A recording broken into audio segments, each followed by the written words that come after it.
Welcome to a TV20 News Break. I'm Dan Monroe. The 151st Academy class of the Cleveland Division of Police took center stage recently as they graduated from cadets to officers. Before administering the oath of office, Cleveland Mayor Justin Bibb congratulated the cadets on all the hard work they put in and offered them these words. Today is a monumental day, not just for the city of Cleveland, but for each and every one of you as you take this important step in your professional and public service journeys.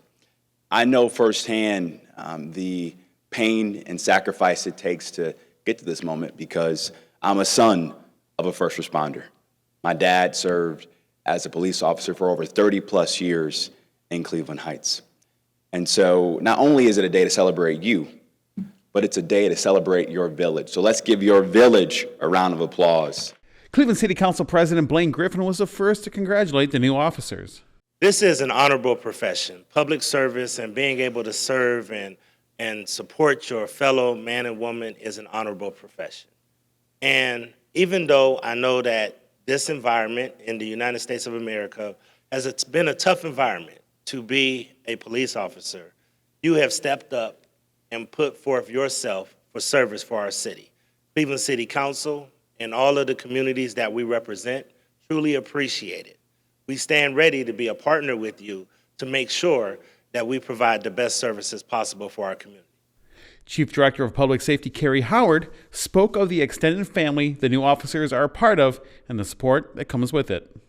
New officers, you are joining a family, an extended family. You're joining a family that's going to walk with you through good times, celebrations, birthdays, anniversaries. You're joining a family that's going to stand with you through difficult times. There's going to be days when you go home and you take that badge off and you're going to have some really dark days. And during all of those days, you have this extended family. The family that you go home to, they're going to try to understand all that you're going through, good, bad, and ugly. But you have brothers and sisters in uniform that have been where you've been, have walked where you've walked, and who are going to absolutely understand everything that you've gone through. Finally, Cleveland Police Chief Wayne Drummond had a message for the families of the new officers. For the families, friends, and extended family, thank you, I appreciate it. But it's not over. It's a small journey in their careers. It's not over. It's been almost 8 months. They have a long career and they can have a very successful career, but they need you to support them. They're going to have some challenges. They're going to have some hard days and they're going to have some dark days and so forth, from the things that they're going to experience and they're going to see. And they're going to need you there to support them. Everyone at TV20 would like to congratulate the new officers of the Cleveland Division of Police and wish them best in their careers. You can find the police graduation on the TV20 Cleveland YouTube page. 100 Black Men Annual Gala is a celebratory black tie event for the 100 Black Men of Greater Cleveland Incorporated. TV20 reporter Catrice Head attended the event and has more with this story. Thanks, Dan. Tonight we are here at the Intercontinental for the 25th anniversary of 100 Black Men of Greater Cleveland. I'm excited to speak with some of these men about the great work that they're doing with regards to service, education, and mentoring within the city of Cleveland. Although it was an evening of elegant cuisine, cocktails, and fellowship, the purpose of the organization goes far beyond sophisticated socializing. Well, the organization was founded in 1963, and there was a dire need to help youth in the underserved areas, and so there become the 100 Black Men of Greater, well, actually the 100 Black Men of America. And then so we have 116 chapters all over the world, actually, and so in Ohio we have Cleveland and Akron, and so we have what's called Four for the Future, which is our platform. We have economic empowerment, which we go into the communities and talk about everything that's important as it relates to budgeting, savings, credit. We have education where we go into the school and mentor kids throughout the area. Health and wellness, we just had an event last week, we talked about mental health. But our flagship program is mentoring. Anytime that you see our community come together, great organization filled with some dynamic Black men that are just a model for our youth to look up to, it's amazing just to see them all here in this room today. Each year, the 100 recognize individuals who, through their work, demonstrate an exceptional commitment to the mission of the organization. This year's Rising Star Award went to Antoine Steele, founder of Student Navigation Incorporated. Antoine says being able to relate to these young men is very important. Seeing like it click for a young person and really just being for them what we wish we had growing up. A lot of the people that I came up with, you know, we had people in our lives, but they were people that we couldn't necessarily relate to. So, you know, I see a younger version of myself in all of these young men and women. So just being for them what we wish we had growing up and just seeing it click and seeing it change in their lives, that's like the greatest feeling. Lee Fields says the most inspiring thing about being a part of the 100 is watching these kids grow into men. You know, our moniker is what they see is what they'll be. So they've watched us over the years, and it's kind of funny when you see them at 12, and now you see them at 22. They've gone to college, they've graduated, and now they become members of our chapter. My thing is, if I'm being mentor, I like to give something that I learned to somebody else younger than me, like I do with my brother. So that's kind of what I want to do, is give it to me, I give right back. So, you know, try to give back to the younger youth. Even though we are young, we try to give back to the younger youth. If you are a black man in this community, you need to be a part of this organization, because we have so many kids right here in our city that if we're going to break generational curses, they need to have more men to look up to aspire to be like.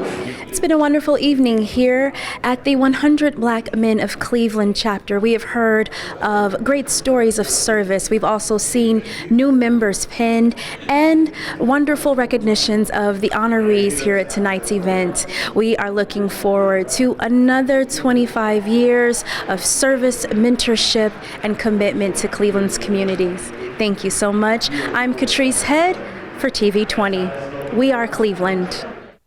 Thanks, Catrice.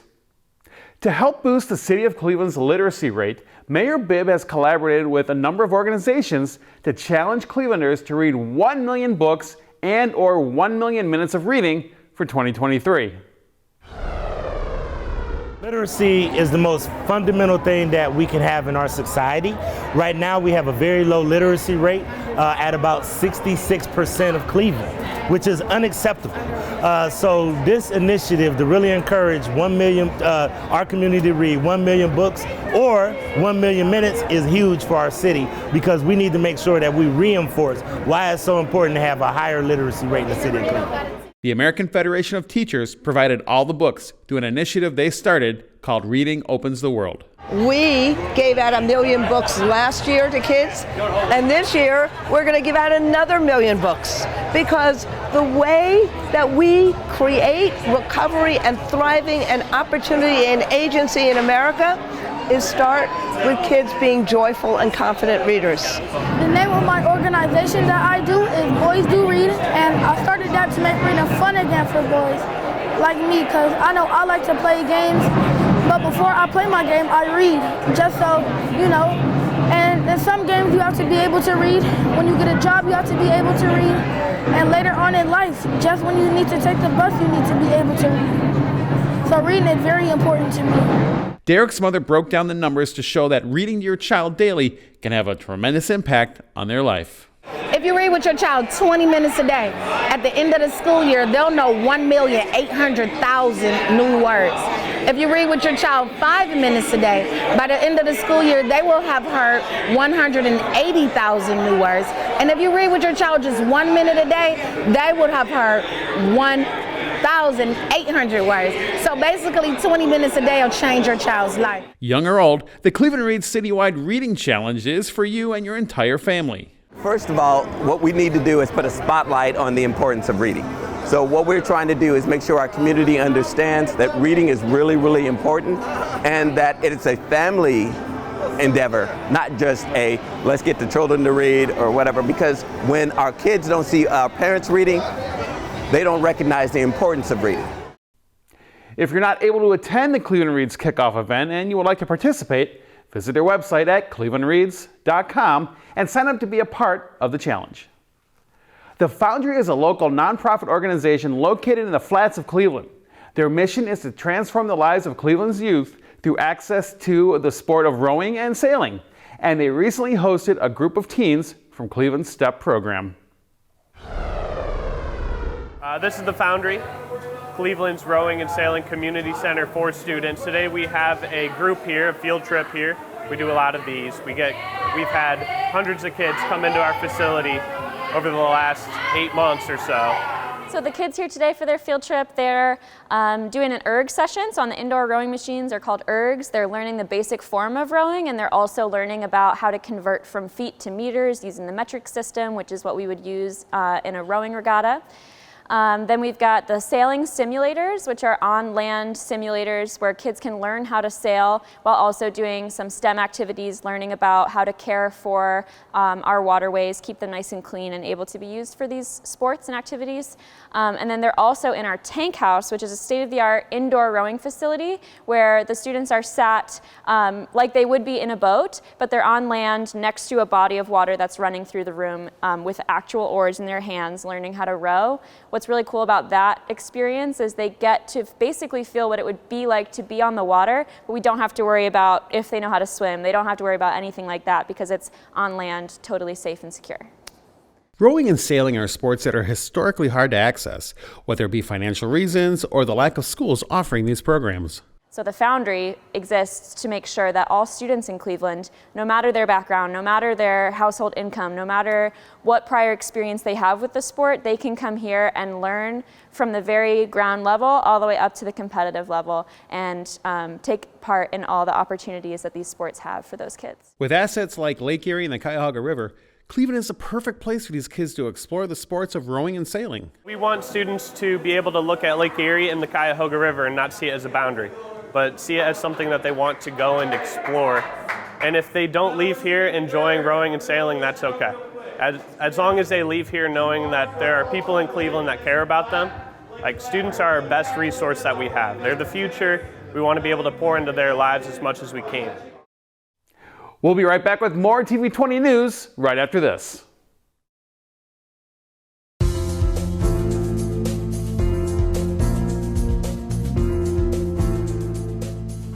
The City of Cleveland Division of Animal Care and Control wants to ensure all residents know what to do in case their dog gets loose or goes missing. First, make sure you contact Animal Care and Control at 216-664-3069 to make a lost report. Give us a description of your dog, where your pet went missing from. This is extremely helpful in case we receive calls from other residents, as we can begin to track what direction your pet is heading. We will ask you to email us photos in case your dog gets picked up by one of the animal care control officers. At any point, you can visit our website at www.tinyurl.com/CLE Lost Dogs to look at all the dogs we have and ensure that your dog hasn't already been picked up. If you do find your dog on our website, we will ask you to come into our facility with proof and can release your pet back to you at that time. It is vital to keep identification on your pets at all times, and we highly recommend microchipping your dog. Proper forms of identification include a current dog license, which is registered for Cuyahoga County, as well as a microchip. Microchips are an effective way to ensure your pet gets back to you quickly. The microchip itself is the size of a grain of rice and is injected like a vaccine. Once placed, the microchip is registered by you with your contact information through the microchip company. It is important to keep your contact information up to date, so when we do scan your dog with the scanner, we can pick up the microchip number, call the company, and retrieve the contact information. This will allow us to notify you immediately that we have your dog. If your dog isn't microchipped, Animal Care and Control offers microchipping services for $25 per dog. Call us at 216-664-3069 to set up a time to come with your pet.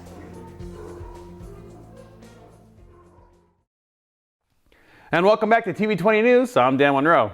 The holidays are upon us, which means there will be a lot of cooking going on in the kitchen. Lieutenant Dominic Draft of the Cleveland Division of Fire has an important safety tip on what to do if a fire breaks out on your stove. Let's say that there was a fire. You were frying something and you just happened to turn around for a second. You were at the sink and you were washing dishes and you turn around and the pan was on fire, okay? So what would you do? All right, number one thing that you should not do is put water on it, All right, never put water on a grease fire. Water is like gasoline. It's an accelerant. Number one, what you would do is, if you can do so safely, turn it off. In this situation, we can't do so safely because the burner is, the knob is behind the burner. So basically what we would do is have a lid. You'd want to have it somewhere where you can access it before you even start frying. So this place, this right here, it's probably not a good place because it's too close to the fire. That fire would normally be way bigger than this. So I would say put it somewhere on the other side of the kitchen, right? Or not under the stove, because once again, you have to go to the fire to access it. So, but have a lid somewhere that you can get to it. If you cannot turn it off, just take the lid, or a cookie sheet is even better. A metal pan, right? Because even with the lid, you can probably get it on there without burning yourself, you know, without the fire coming out, but a lot of times the fire will come out. So if you only had the lid, use an oven mitt or something like that while you're doing this. But you just want to go like this and smother the fire, right? And if you can, after that, turn it off, okay? And then leave it, and just leave it, all right? And say for at least a good 20 minutes. Lieutenant Draft also wants to remind you that if you have young kids in the house, put some tape on the floor and create a 3-foot barrier around the stove that the kids aren't allowed to cross. Also, make sure the handles of your pots and pans are turned in towards the stove so they can't easily be grabbed by tiny hands. Ward 5 Councilman Richard Starr embraced the spirit of giving as he hosted a toy drive and gift card giveaway at Cleveland's Friendly Inn Settlement. Councilman Starr said the event, which is the first of its kind for Ward 5, is more than just giving people gift cards. So today we have residents from all over the ward, not just certain sections, but throughout the entire ward, have came together to be able to have a holiday spirit, but also provide resources. We have different vendors such as RTA, Hunger for Network, Neon, the Cleveland Metropolitan School District, and just other different resources to make sure we made available for residents, not so they could just get a gift card, but actually get some support and the resources that they may need during this holiday time. Also, we got the toy drive, in which residents of Ward 5 pre-registered earlier this month rather, and that was an opportunity for us to make sure they get presents for all the youth as well. The councilman said he knows the holidays aren't always jolly for most people, and in fact are a time of great worry and stress. But he hopes this day will help alleviate the pressure of some of those worries. One of the things, you know, what happens around the holiday times, sometimes we don't have all the resources. Things may be a little tight as far as funds. So being able to come out as the Ward 5 councilman to be able to provide them services and help people out that's the name of the game.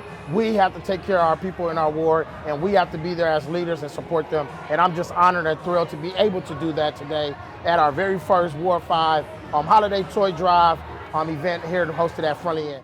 The toy drive and gift card giveaway was so successful that one of the attendees summed it up perfectly.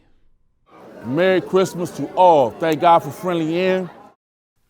For more information on the Friendly Inn Settlement, visit friendlyinn.org.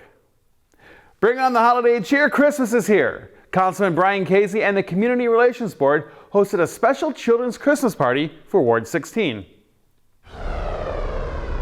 We're here giving presents away to kids who are a little less fortunate than some of us. And this is due to a lot of collaboration and a lot of volunteerism from members of the community and extended outside of the 1st District. The kids were able to enjoy arts and crafts, pizza, cookies, and some awesome giveaways. Santa also made an appearance to read a Christmas story and present the kids with their gifts. The kids actually registered through their schools. And then we have lunch provided for them by Pelicanos Pizza and Teddy Perez with the security company. And the church donates the space.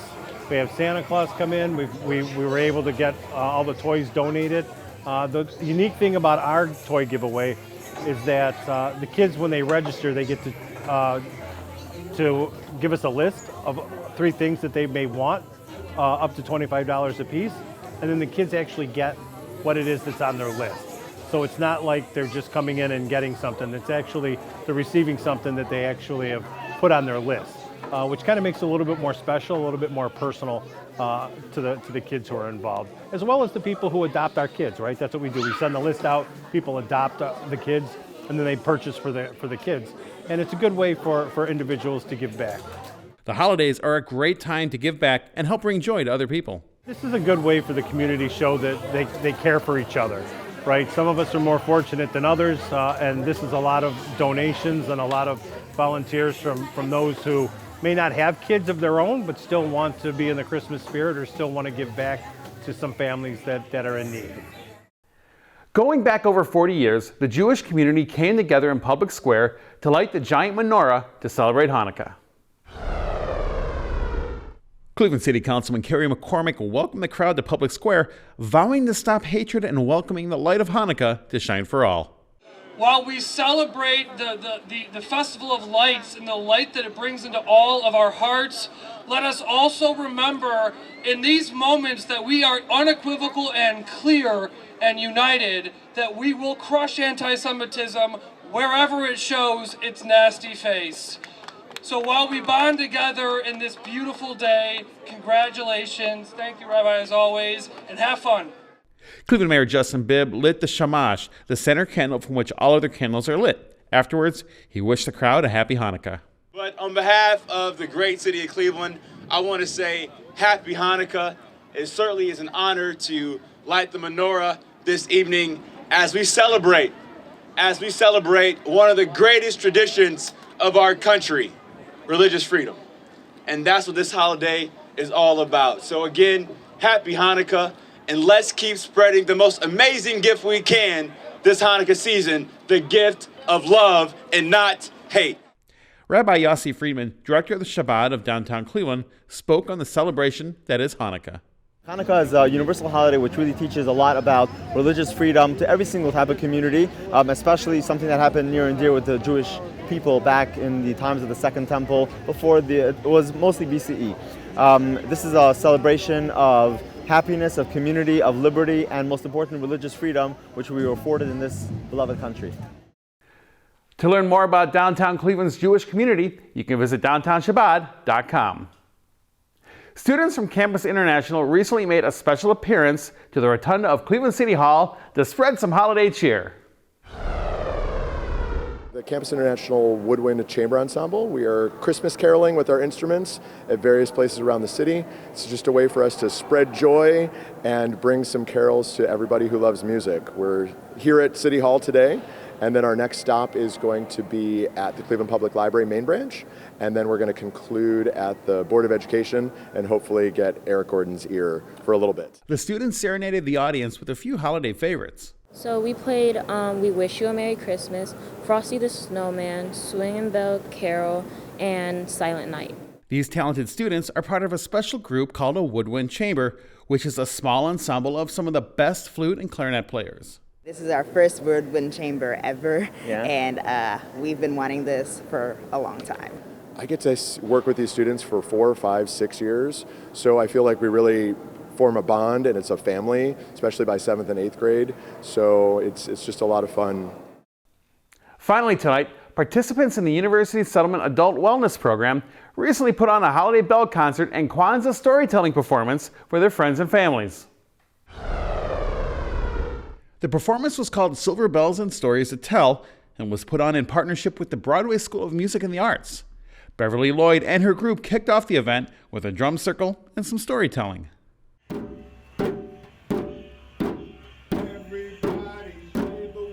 We have seniors from all over the various communities that come and they meet every Monday at the Cleveland Music Settlement. And we tell stories, I tell stories to them, they tell stories to me about their life, about their accomplishments, about some obstacles in life. And so we've been telling stories for about, I'd say 8 weeks.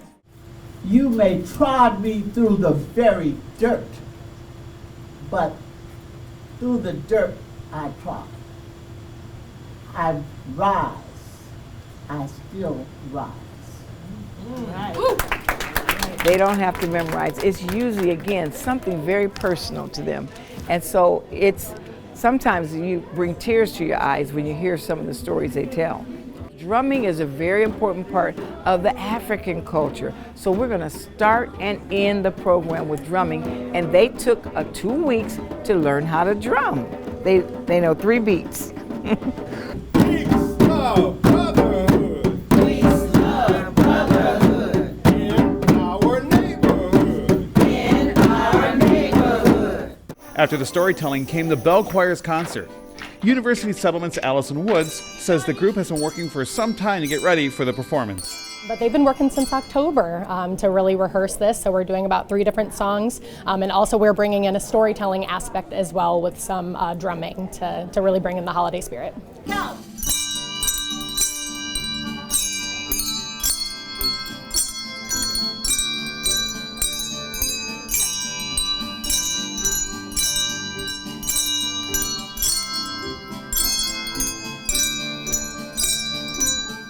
We usually have about a once-a-week performance and a rehearsal that we're doing for the performance. And it's really just, helping them along if they need help reading the music. But they're just really excited to, work together, to socialize together, something that they can work on as a group to really bring some life and joy to the community. For more information on University Settlement and all the resources and programs they offer, visit universitysettlement.org. Well, TV20 is streaming live 24/7. Visit TV20cleveland.com to see our live feed and more, and stay connected with TV20 wherever you go by liking and following us on Facebook, Twitter, and Instagram. And be sure to subscribe to our YouTube page to watch our numerous programs.